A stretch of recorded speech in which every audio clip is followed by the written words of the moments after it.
demorou-se ainda 2 dias. E Maria é aquela que chega para Jesus, depois que ele chega de 2 dias, depois de 2 dias que Lázaro já tinha morrido, ela chega para Jesus e fala: ah, Jesus, se você ainda tivesse aqui, se você tivesse aqui, isso não tinha acontecido. É essa mulher que nós estamos falando aqui. Essa mulher também é aquela que, quando Jesus veio para sua casa, na boca do próprio Jesus, escolheu a melhor parte. Enquanto a sua irmã Marta estava ocupada com muitas outras coisas, fazendo um monte de coisa em casa, a sua irmã Marta chegou para Jesus e: Jesus, pede para Marta poder vir me ajudar. E Jesus chega para Marta e fala: não, Marta, você anda ocupada com muitas coisas. Maria é que escolheu a boa parte, porque está aqui aos meus pés, escutando essa mensagem.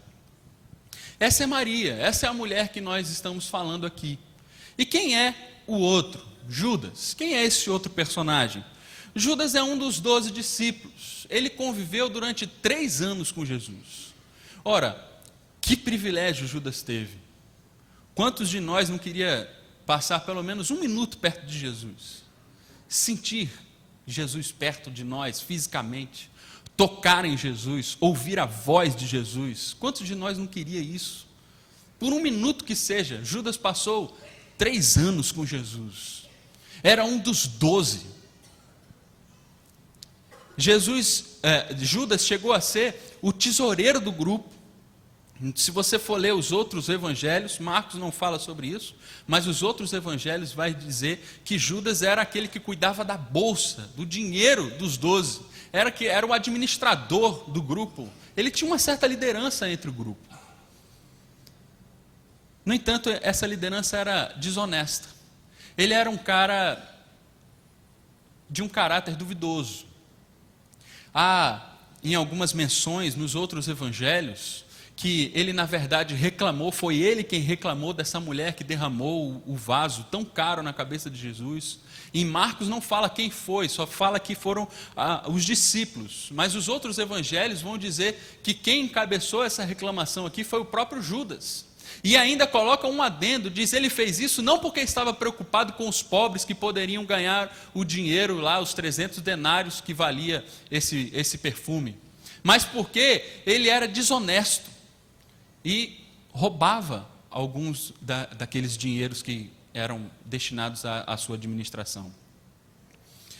Por último, ele também é alvo das profecias de traição lá do Antigo Testamento. Há algumas profecias já desde o Antigo Testamento que Jesus seria entregue às autoridades por traição. E algumas dessas se referem muito explicitamente a Judas e dizem até das 30 moedas de prata. Salmo 41, 9 é um desses versículos que nós podemos lembrar aqui. Mas vamos caminhar. Nós já vimos aqui quem são esses 2 personagens que nós estamos tratando aqui. A mulher, que para Marcos ela é anônima, e Judas, um dos discípulos. Esses 2 personagens são muito emblemáticos.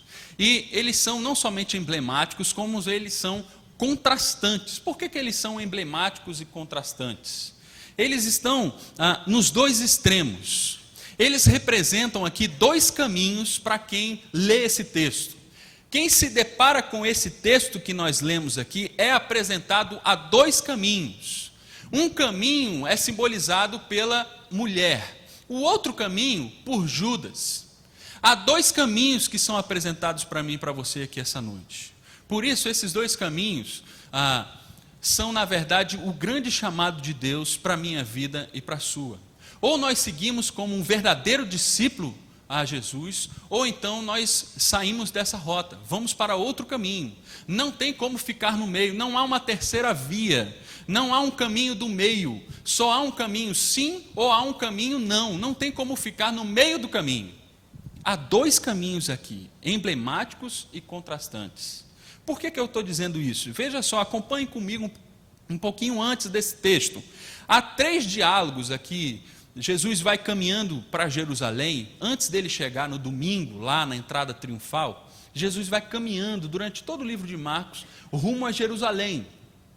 E nesse caminho há 3 diálogos aqui, com o mesmo modelo de diálogo. Qual é esse modelo?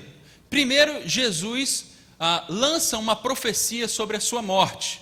Depois, os discípulos, aqueles com quem ele está falando, fracassam em entender isso que Jesus está falando. E, por último, Jesus toma a palavra novamente e chama aqueles discípulos à responsabilidade, chama esses discípulos para o caminho de Jerusalém novamente, para o caminho da cruz, do Gólgota. Esse diálogo durante 3 vezes. Acompanhe comigo, pegue a sua Bíblia. O primeiro diálogo que ele tem é com Pedro. Veja lá, Marcos 8. Volte um pouquinho aí a sua Bíblia. É importante a gente ver esses textos. Veja que interessante. A partir do versículo 31. Então começou ele a ensinar-lhes que era necessário que o Filho do Homem sofresse muitas coisas, fosse rejeitado pelos anciãos, pelos principais sacerdotes e pelos escribas, fosse morto e que depois de 3 dias ressuscitasse. Isso ele expunha claramente. É a primeira parte aqui. Jesus lança uma profecia sobre a sua própria morte e ressurreição. E aí, Pedro, chamando-o à parte, começou a reprová-lo. Jesus, porém, voltou-se e, fitando os seus discípulos, repreendeu a Pedro e disse: arreda, Satanás, porque não cogitas das coisas de Deus, e sim das dos homens. Essa é a segunda parte. Como é que Pedro fracassou em entender essa mensagem de Jesus? Uma mensagem de que ele seria morto e depois de 3 dias ia ressuscitar. E aí então ele chama a responsabilidade. Então, convocando a multidão, e juntamente com seus discípulos diz: se alguém quiser vir após mim, a si mesmo se negue, tome a sua cruz e siga-me. E aí ele vai seguindo com esse chamado à cruz. Ande mais um pouquinho no seu texto e você vai ver no capítulo 9, versículo 30, a mesma estrutura. Partindo dali, passava pela Galiléia, não queria que ninguém soubesse, porque ensinava aos seus discípulos e dizia: o Filho do Homem será entregue na mão dos homens e o matarão, mas 3 dias depois da sua morte ressuscitará. Eles, contudo, não compreendiam e isso temiam interrogá-lo. E aí depois ele vai dizer o chamado, como é importante que eles se tornassem como uma criança. E aí no último versículo ele diz: qualquer que receber uma criança, tal como essa, em meu nome, a mim me recebe, e qualquer que a mim me recebe, não recebe a mim, mas ao que me enviou. E ele vai trazendo como é a importância de se fazer como uma criança, um servo, alguém que serve, alguém que está pronto a morrer. Depois, por último, você pode andar mais um pouquinho na sua Bíblia, antes dele entrar lá em Jerusalém, no capítulo 11, no capítulo 10, versículo 32, novamente ele faz essa mesma exortação. Depois você pode ler para a gente não se demorar muito nessas leituras. A partir do versículo 32, ele vai dizer que vai ser morto e depois de 3 dias ele vai ressuscitar. Aí Tiago e João, é aquela famosa petição de Tiago e João. Logo depois que Jesus diz que ele vai morrer e vai ressuscitar, Tiago e João chegam e falam: deixa a gente sentar à sua direita. Não entendeu nada do que Jesus estava querendo dizer quando ele disse que ele ia morrer. E aí Jesus alerta: vocês não entenderam, o que eu estou querendo dizer é que vocês também precisam tomar a cruz de vocês e me seguir. Essa é a mensagem que Jesus vai trazendo para Jerusalém. Ele entra em Jerusalém no domingo, e aí na quarta-feira chega essa mulher anônima e derrama um bálsamo na cabeça de Jesus. O que isso quer dizer? E por que esses personagens são tão emblemáticos e contrastantes? Porque a mulher, gente, é a primeira aqui nos evangelhos a entender a mensagem de Jesus. Você vê que os discípulos que conviviam com Jesus o tempo todo, durante esses 3 anos, não entendiam a mensagem de Jesus, que ele iria morrer, ele iria ser entregue às autoridades e iria morrer, mas depois de 3 dias ele iria ressuscitar. Ninguém entendeu, mas essa mulher aqui, ela é a primeira a entender. É por isso que Jesus fica tão animado com ela. É por isso que Jesus diz que aonde quer que o evangelho fosse pregado, essa mulher seria lembrada, e hoje nós estamos aqui, depois de mais de 2000 anos, ainda lembrando dessa mulher aqui. Porque ela foi a primeira a entender a mensagem de Cristo. Nós podemos dizer que ela é a primeira cristã, ela é a primeira convertida, Ela é a primeira que, de fato, acreditou na mensagem de Jesus, que ele morreria e ele iria ressuscitar. Nós vamos ver depois o que significa essa unção, o que significou esse ato da mulher de ungir a cabeça de Jesus ali. Mas logo de início nós podemos apenas lembrar o que Jesus disse aqui. Ela antecipou-se e me ungiu para a sepultura. Ela fez isso porque ela acreditou que Jesus iria de fato morrer e depois iria ressuscitar. Judas é o oposto dessa mulher. Judas é o representante maior da falência dos discípulos todos. Às vezes nós pensamos que Judas foi o único que errou ali no caminho. Não, Judas foi o que errou mais claramente e mais explicitamente. É o representante maior dessa falência, mas todos os discípulos ali não entenderam de início a mensagem de Jesus. O próprio Pedro foi um dos que negou Jesus, depois se arrependeu. Judas apenas teve remorso. Judas é o representante aqui dos discípulos que de fato não entendem o que Jesus estava querendo dizer. Por isso, esses dois personagens são tão emblemáticos e contrastantes. Logo de início, então, a gente pode perceber o seguinte nessa história.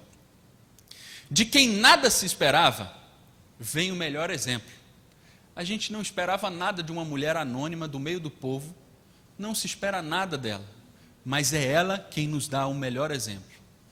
No entanto, de quem mais se espera, que é um discípulo de Jesus, aquele que era tesoureiro dos 12, aquele que andou com Jesus, aquele que esteve 3 anos com Jesus, de quem nós mais esperávamos, vem o pior procedimento. Essa é uma primeira verdade que a gente pode pegar aqui desse texto. E dessa verdade a gente pode ficar pensando assim, ora, o discípulo, aquele que era chamado discípulo, nos apresenta um procedimento horrível. E aquela mulher que era uma anônima, nos apresenta um grande exemplo. Então, de fato, o que é ser um discípulo de Jesus? Será que eu posso me considerar um discípulo de Jesus? Quais são as características, então, de ser um discípulo de Jesus? Porque aquele que tinha tudo para ser um discípulo, na verdade se apresentou um traidor. E aquela que não era contada entre os discípulos, se mostrou uma grande discípula. O que é, de fato, ser um discípulo de Jesus? O que um discípulo de Jesus está disposto a fazer? Está disposto a encarar? Então, 3 coisinhas para a gente pensar. A primeira coisinha. O verdadeiro discípulo está disposto a identificar-se com Cristo. E eu queria caminhar com você nessa ideia aqui, nessa primeira ideia. No domingo, o que Jesus fez? Mensagem que o pastor Josué colocou aqui para a gente. Ele entrou em Jerusalém sobre um jumentinho. A sua cela era as roupas das pessoas. O tapete vermelho que ele passou, na verdade não era vermelho, era verde, porque eram as palmeiras que o pessoal colocava ali. E o povo todo gritava, Hosana, Hosana. Essa é o que Jesus faz no domingo. Essa ação de Jesus, na verdade, é uma ação profética, é uma ação de grande crítica. O pastor Josué mencionou isso aqui. Ela faz contraste com aquela entrada do grande César, depois que ele conquista uma cidade e ele entra com aquela pompa toda. Jesus, na verdade, está colocando aqui, em paralelo, em contradição, 2 reinos, o reino de Roma e o reino de Deus.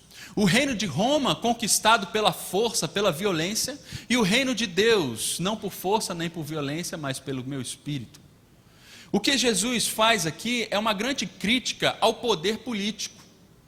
Mas aí na segunda, ele faz uma outra coisa, uma outra ação. O que Jesus faz? Ele entra no templo, expulsa aqueles vendilhões dali, e na verdade essa ação é uma outra ação profética, não mais contra a política daquela época, mas contra uma religião fracassada que já tinha perdido o sentido de existir há muito tempo e que era apenas um poder opressor. E é isso que Jesus está falando aqui depois que ele entra em Jerusalém. Tanto um poder opressor político quanto um poder opressor religioso. Ele está combatendo isso. Olha, não é nada disso. No entanto, durante todo esse período que Jesus vai caminhando, nesses dias, desde domingo, há uma presença marcante aqui. E essa presença marcante é a presença do povo. Você vai depois ver na sua casa aí esses versículos, mostram que o povo estava seguindo a Jesus, e estava não somente seguindo, mas estava simpatizando com Jesus. O povo gostava de Jesus, o povo gostava porque Jesus os amava. Jesus olhava para o povo como ovelhas que não tinham pastor, e cuidava desse povo, e curava esse povo, expulsava os demônios, curava os cegos, os coxos, andava junto desse povo. O povo sofrido estava com Jesus. No entanto, o poder opressor não. É por isso, gente, que o nosso texto, nos versículos 1 e 2, vai dizer que o poder opressor, principalmente o poder religioso, procurava como prenderia Jesus, mas de uma maneira. Que maneira? A traição. Precisava ser por traição, gente, porque o povo, se visse o poder opressor capturar Jesus e matar Jesus, ia ser um grande tumulto, e era isso que eles não queriam, causar um grande tumulto. Tinha que ser a traição, porque os 12 sabiam onde Jesus poderia estar, longe do povo. Jesus costumava se retirar para orar nos jardins da cidade. Ele sabia que lá ele estava sozinho, ou com poucas pessoas, apenas os 12. Um dos 12 sabia, e ele poderia trair. Judas sabia onde os poderosos poderiam pegar Jesus, sem causar grande tumulto. Por isso precisava ser a traição. Há aqui dois polos, o poder opressor de um lado, e o povo sofrido do outro. Ora, vamos voltar a nossos personagens, a mulher e Judas. Você já pode ver com que esses dois se identificaram. A mulher fazia parte desse povo que foi sofrido. A mulher viu seu irmão morrer e Jesus ressuscitar. A mulher era amiga de Jesus. A mulher fazia parte desse povo que já tinha sofrido, já tinha sido abençoada por Jesus. Judas, no entanto, diz o texto que, no versículo 10, que ele foi ter com os principais sacerdotes, foi ter com o poder político, opressor e religioso. Ora, a mulher se identifica com aquilo que Cristo se identifica. Judas não. Judas se identifica com aquilo que Cristo quer longe dele, com aquilo que Cristo critica. É por isso que é preciso se identificar com os que sofrem física ou espiritualmente, e não com os que oprimem política e religiosamente. E há aqui uma linha muito tênue. Pode ser que no processo de se identificar com aqueles que sofrem fisicamente, você seja tentado a namorar com os que oprimem politicamente.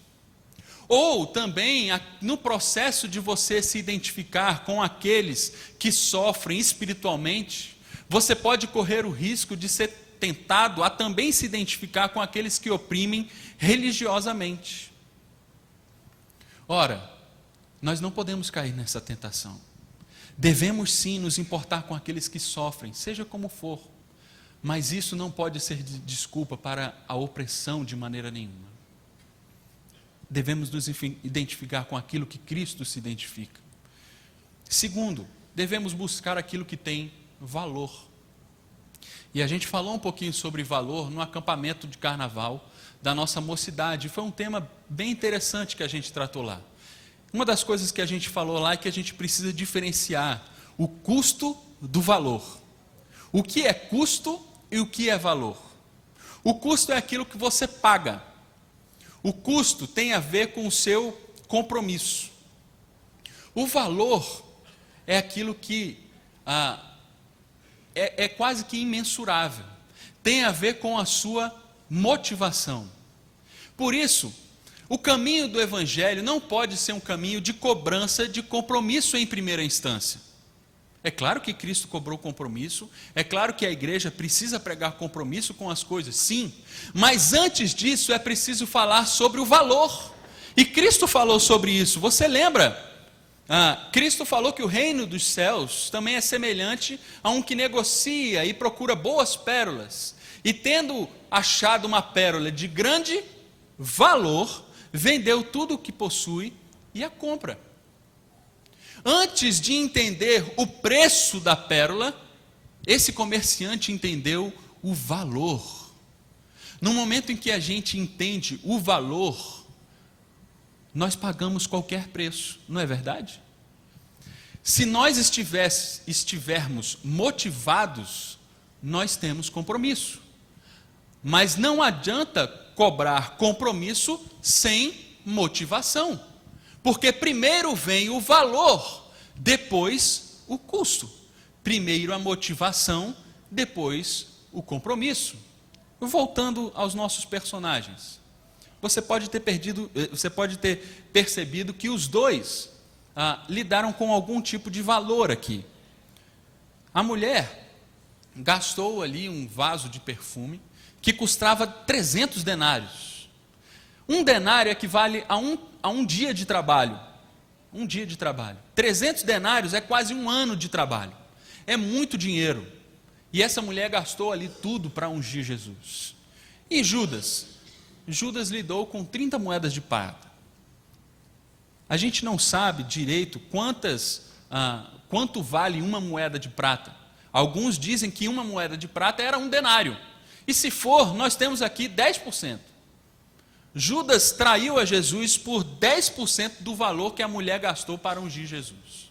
Ora, isso aqui já nos dá uma pista de como aqueles dois perceberam o valor de estar com Jesus, ou o valor da morte e da ressurreição de Jesus. A mulher entregou um ano de trabalho ali aos pés de Jesus. Judas abriu mão dessa mensagem, abriu mão de ser um discípulo comprometido com Jesus Cristo por 30 moedas de prata. Judas não compreendeu o valor que era estar perto de Jesus. Essa mulher sim percebeu. Tanto que os discípulos como um todo, aqui Marcos vai dizer, não vai especificar nenhum dos discípulos, a gente vai ver em outro evangelho que foi o próprio Judas que tomou a iniciativa aqui de falar, e pergunta assim, para que esse desperdício de bálsamo? Ora, quem não compreende o valor do evangelho, pode se perguntar, gente, para que isso tudo? Para que esse comprometimento todo? Para que pagar esse preço todo? Para que levar uma vida de discipulado dessa maneira? Uma vida de santidade? Para que isso tudo? Para que derramar um ano de trabalho aos pés de Jesus? Para quê? Isso é uma pergunta de quem não entende o valor do evangelho. Só alguém que ainda não captou a mensagem de Jesus pergunta uma coisa como essa. Porque quem entende, qualquer preço é pouco comparado àquela cruz. Não é verdade, gente? Você já pode ter passado por isso em algum momento da sua vida. Alguém que você conversa, alguém que ainda não faz parte aqui do corpo de Cristo, pode se questionar sobre você e pode inclusive, de alguma forma, falar mesmo com você. Gente, você é um alucinado, você está o tempo todo na igreja, ou você está levando uma vida muito... sem olhar para os outros lados, como é que é isso? E pode questionar isso, como os discípulos fizeram com aquela mulher. Para que esse desperdício de bálsamo? Vai curtir a tua vida. Para os jovens, principalmente, né? Para que dedicar a sua juventude a Cristo? Vai curtir a vida, vai namorar bastante, vai experimentar de tudo que a vida tem para oferecer. Depois que você for adulto, você vai pensar nisso. É porque ainda não percebeu o grande valor que é estar perto de Jesus. Ainda não achou aquela pérola preciosa. A ilusão de Judas, de que ele poderia achar a sua existência, a sua felicidade, a sua completude, a sua plenitude, fora dos caminhos de Jesus, é a mesma que a de Jacó. Eu queria trazer aqui um texto de um pastor muito sério, muito interessante. Esse cara chama Tim Keller, um pastor presbiteriano. Ele diz assim sobre Jacó, veja que interessante. Você nunca terá uma vida sábia até que entenda isso. Jacó pensou, se eu apenas tiver Raquel, tudo ficará bem. E então vai para a cama com aquela que pensa ser Raquel. Quando chegou de manhã, lá estava Lia. E aí ele conclui assim, não importa onde coloquemos as nossas esperanças, de manhã sempre será Lia e nunca Raquel. Você lembra dessa história de Jacó? Jacó foi aquele que trabalhou 7 anos porque gostou de Raquel, se apaixonou por Raquel, e a vida dele inteira era por causa de Raquel. Estava cego por Raquel e queria Raquel de todo jeito. Trabalhou 7 anos esperando Raquel. Quando chegou no final dos 7 anos, o pai de Raquel fez uma grande festa e deu a Jacó, não Raquel, mas Lia. E Jacó foi para a cama pensando que era Raquel e era Lia. E acordou de manhã pensando que ia desfrutar do fruto dos seus 7 anos de trabalho. E quando acordou, viu que não era Raquel, era Lia. É assim também foi assim com Judas e é assim comigo e com você. A gente coloca outros valores no lugar do valor de Deus. E a gente trabalha e gasta toda a nossa energia em busca desse valor. E busca esse valor como se ele fosse uma grande coisa. E quando nós conquistamos essa grande coisa, nós acordamos de manhã e vemos que aquilo que nós esperávamos nada mais é do que 30 moedas de prata. Nada mais é do que Lia. É algo de pouco valor. É algo que não nos supre de maneira nenhuma. E aí nós vivemos numa roda que não tem fim, sempre esperando algo de mais valor. É uma promoção e quando chega essa promoção ela não te satisfaz. E aí você quer outra promoção. É um carro que quando você conquista esse carro, ele não te satisfaz e você quer um outro. É um computador que não te satisfaz e você quer o outro, que é lançado no dia seguinte da qual você compra um. E aí vai. Pode ser uma pessoa, como no caso de Jacó. E nós, quando convivemos com a pessoa, vemos que não é nada daquilo. Porque nada, a não ser a presença de Jesus, o discipulado, o caminhar junto com Jesus, preenche essa fome. Tudo, a não ser Jesus, vale 30 moedas de prata. É muito pouco. É muito pouco. Judas pode ter pensado, eu vou resolver minha vida aqui, vou pegar 30 moedas de prata. Na hora que ele pega, ele vê Jesus morrendo e aí ele cai em si. O que eu fiz? E o remorso bate. E ele olha para suas mãos e vê, só sobrou para mim 30 moedas de prata. Vou comprar um campo e acaba se matando lá naquele campo. Não supre. É preciso buscar primeiro o que tem mais valor, para que as outras coisas não recebam um valor maior do que o de fato possuem. É por isso que Jesus fala que nós devemos buscar em primeiro lugar o reino de Deus. E as outras coisas vão sendo acrescentadas. Porque Ele sabe que se a gente inverter essa ordem, vai complicar o nosso meio de campo. Nós não podemos colocar em primeiro lugar as coisas secundárias. A gente precisa colocar em primeiro lugar as coisas principais. E aí então nós teremos as segundas e terceiras coisas. Mas se a gente colocar as segundas e terceiras coisas no primeiro lugar, nós não teremos nem a primeira, nem as segundas, nem as terceiras. Precisamos colocar no primeiro lugar o que tem mais valor. A grande pérola, o perfume de bálsamo. Precisamos colocar a convivência com Jesus Cristo, a morte de Jesus Cristo por nós, a cruz que nós temos que carregar. Esse é o maior valor. Terceiro lugar, é o discípulo, o verdadeiro discípulo, está disposto a persistir até o fim. O que eu estou querendo dizer com isso? A vida cristã é uma pergunta para você responder. Se parece mais com uma corrida de 100 metros ou uma maratona? Corrida de 100 metros, você pode imaginar aí alguns atletas da corrida de 100 metros, né? São aqueles fortões, né? Cheio de músculos, com um pique muito forte, com uma aceleração muito grande. Maratona são aqueles, né, bem fraquinho, bem magrinho, né, que fica correndo lá devagarinho. Como que a vida cristã se parece? Com aqueles fortões que saem em disparada e correm 100 metros, ou com aqueles magrinhos que vão correndo devagarzinho? Com o que se parece?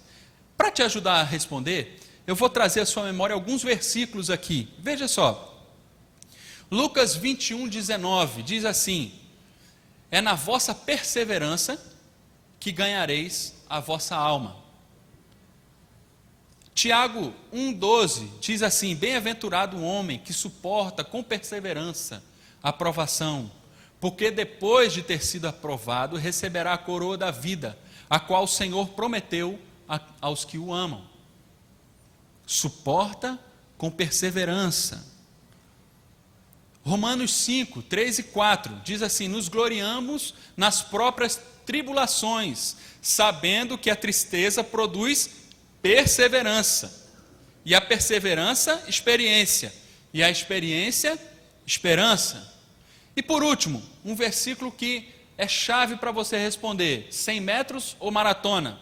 Portanto, também nós, visto que temos a rodear-nos tão grande nuvem de testemunhas, desembaraçando-nos de todo o peso e do pecado que tenazmente nos assedia, corramos com perseverança a carreira que nos está proposta.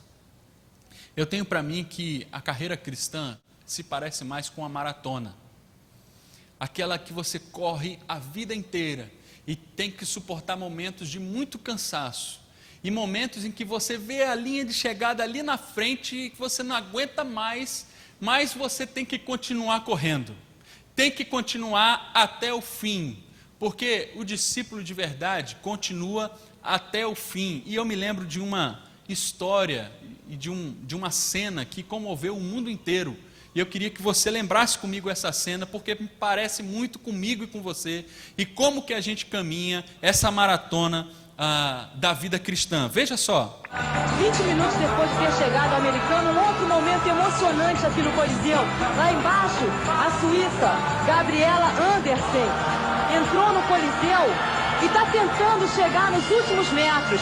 Ela está entortando para o lado esquerdo, o público inteiro em pé aqui no Coliseu, dando força para a Gabriele, que já conseguiu completar a volta no estádio e vai chegar agora. É um momento realmente emocionante e histórico aqui. A Gabriele caminhando com dificuldade, a gente pode ver os músculos da perna duros, entortando para o lado esquerdo, mas ela vai chegar e o público delira com a Gabriele. Vai conseguir, conseguiu! Veja que cena emocionante. Você por acaso lembrava dessa mulher? Provável que você lembre da fotografia dela, foi marcante. Mas você lembra quem ganhou essa corrida? Eu não lembro. A medalha de ouro eu não lembro quem foi, mas eu lembro quem foi a última, a quem perseverou, a que chegou até o fim, a que mesmo sofrendo, marcou a sua história. Ora, a vida cristã não é assim, e não foi assim com a mulher e com Judas. A mulher entendeu que estava chegando o fim, e que por isso ungiu Jesus. No meio da crise, viu que o cerco estava se apertando, viu que o poder opressor estava apertando, estava chegando em Jesus, e em qualquer momento Jesus iria ser preso. A crise estava vindo, o fim estava chegando. E qual foi a opção da mulher? Qual foi o caminho que a mulher percorreu? Qual foi essa maratona da mulher? Foi a unção. Ao passo que a ação de Judas foi a traição. Judas não aguentou. Judas, como se fosse Judas lá naquela maratona, aqueles dois médicos ali caminhando do lado daquela mulher, Judas já ia se jogar ali naquele braço daqueles médicos. Eu não aguento chegar ao fim. Eu não aguento isso. Eu vou parar por aqui. Eu não aguento chegar no momento de Jesus. Eu vou safar a minha pele aqui. Judas, eu acredito que Judas, isso não é claro no texto, e muitos comentaristas fazem várias interpretações do porquê que Judas traiu afinal. Mas há um pensamento entre todos que podem existir, que pode ser muito interessante aqui para a gente. Como Pedro também teve esse medo que Judas teve. Pedro, quando viu Jesus caminhando lá, já preso, açoitado, Pedro foi interrogado durante três vezes. Pergunta: você é um deles, vamos prender você também, porque você faz parte do movimento. E Pedro teve medo. Não, eu não, nunca conheci esse homem. Pedro também traiu a Jesus, mas depois se arrependeu. Eu acredito que é o mesmo sentimento que Judas está tendo aqui. Judas está vendo que vão prender Jesus, e se prender Jesus, vão levar a gente junto, porque a gente andou 3 anos com Jesus, então eu vou safar minha pele aqui. eu vou fazer uma amizade aqui com o poder para que eu ganhe alguma simpatia deles e me livrem de alguma forma aqui. Judas pode ter pensado dessa forma, mas a mulher não. A mulher persistiu até o fim. E essa unção aqui, esse derramar bálsamo sobre o corpo de Jesus é um símbolo. Jesus fala que ela se antecipou à sua sepultura. Era comum naquela época que os cadáveres sejam ungidos, né, com esse bálsamo, com um perfume, né? Era comum naquela época. No entanto, aquela mulher faz isso quando Jesus ainda está vivo. Ela pode ter pensado assim: ora, essa é a única chance que eu tenho de fazer uma boa ação para o meu mestre, porque ele vai morrer e depois ele vai ressuscitar, o corpo dele não vai mais existir aqui na tumba, ele vai sair, vai ressuscitar, eu não vou ter oportunidade de derramar bálsamo sobre ele. Ela acredita tanto na sua morte, porque ela derrama bálsamo, e ela acredita também na ressurreição, porque ela faz isso antes dele morrer. Veja que ela não foge da raia, ela acredita mesmo. Jesus, essa é a tua vontade? Não faz que nem Pedro ou que nem Judas. Pedro diz: não, Jesus, de maneira nenhuma, você não vai morrer não. Não, ela não fala: Jesus, você não vai morrer. Não, essa é a vontade de Deus Pai. Eu entendo essa sua mensagem. Realmente, Jesus, você vai passar por momentos terríveis. E ora, eu sou uma discípula verdadeira. Eu estou aqui para te ungir, para fazer alguma boa ação, para fazer o que pôde. É o que Jesus fala. Ela fez o que pôde. É por isso que aquilo que Jesus valoriza, os discípulos desprezam. Jesus diz assim sobre ela: onde for pregado em todo o mundo o evangelho, será também contado o que ela fez. É preciso persistir nas nossas escolhas quando os tempos difíceis chegarem. Os tempos difíceis sempre chegam, gente. Nós não somos livres desses tempos difíceis porque somos crentes ou porque seguimos a Jesus. Pelo contrário, a mensagem de Jesus é: carrega a sua cruz. Tempos difíceis vão chegar, não tem para onde fugir. Os tempos difíceis são inerentes à realidade humana. Eles vão chegar. No entanto, nós fizemos algumas escolhas. Há dois caminhos aqui, como eu já disse. Qual é o caminho que nós escolhemos? Qual é o caminho que você escolheu no passado, quando você aceitou Jesus, quando você se percebeu salvo por Cristo? Qual é o caminho que você escolheu? Será que quando a crise apertar, você vai continuar nessa escolha? Vai continuar dizendo que Cristo é o seu Salvador, mesmo quando a salvação não vem imediatamente? Vai continuar dizendo que Cristo é o seu Senhor, mesmo quando Ele manda fazer coisas que para você são incômodas? Quando a crise chegar, você vai continuar persistindo nas suas escolhas? O verdadeiro discípulo de Jesus persiste até o fim. Amém? Para a gente terminar, há três coisas, então, como a gente já conversou aqui. O discípulo de Jesus está disposto a identificar-se com Cristo, e porque ele ama as coisas que Cristo ama, ele sabe o que de fato tem valor, ele busca isso que tem valor, e porque ele sabe que as coisas têm um valor que nenhum dinheiro do mundo pode comprar, ele não abre mão disso por nada, e ele persiste até o fim. Essas são as características do verdadeiro discípulo de Jesus. Identificar-se com Cristo, buscar o que tem valor e persistir até o fim. O que a gente conclui disso aqui? É possível estar muito perto de Jesus, mas nunca, de fato, ter sido um discípulo verdadeiro. E aí você pode estar já se perguntando: será que eu estou muito perto de Jesus? Eu estou indo à igreja, eu faço parte da célula, eu estou num grupo, eu faço parte de um ministério, eu canto, eu faço alguma coisa, eu estou perto de Jesus, perto da igreja, perto das coisas de Deus, mas de fato eu não sou ainda um discípulo de Jesus. Estar aqui na igreja não te faz um discípulo de Jesus.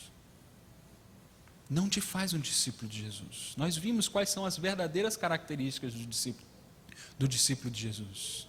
Mas também é possível ser um discípulo de Jesus e mesmo anônimo ser um grande exemplo.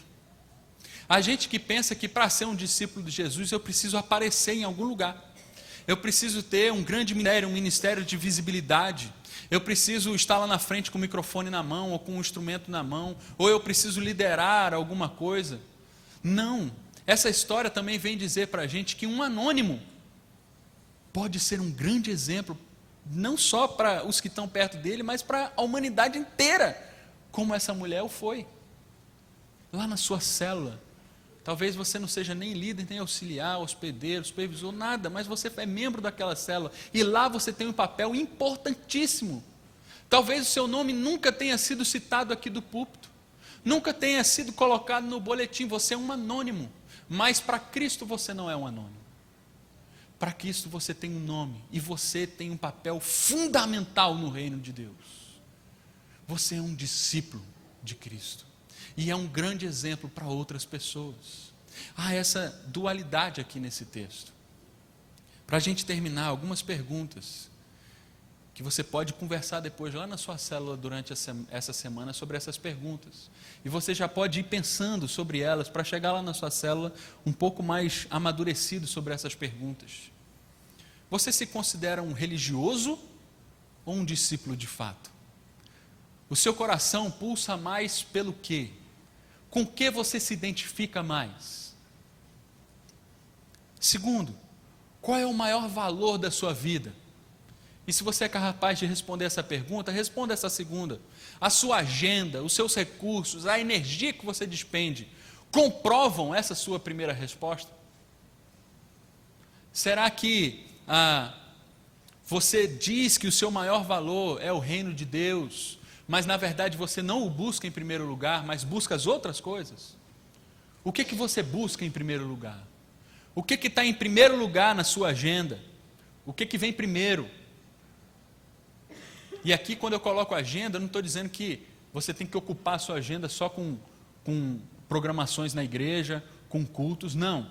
Mas você dedica a sua agenda a Cristo, mesmo que essa sua agenda seja uma reunião de negócios, mas está sob a bênção de Cristo essa reunião de negócios.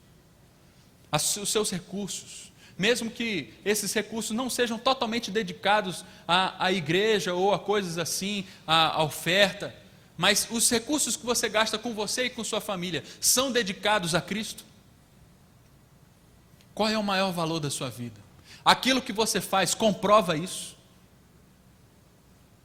Por último, quais são as suas escolhas quando as crises se apresentam? Para onde você corre quando as coisas não vão tão bem? Quero te dizer que Cristo morreu na cruz para que você possa correr para os braços dele. Há essa escolha a ser feita, a escolha de seguir no caminho de Cristo, mesmo que esse caminho seja um caminho de cruz, é o melhor caminho a seguir. Nós temos diante de nós dois personagens, uma simples anônima que unge a Jesus, e nós temos um discípulo que andou com Jesus durante 3 anos, mas nunca de fato foi um discípulo, não entendeu a mensagem de Jesus. Qual caminho que você quer seguir? O caminho dessa anônima ou um caminho do discípulo de Judas? Que Deus te abençoe e te capacite para dizer sim ao caminho dessa mulher que é anônima. Deus te abençoe. Vamos orar?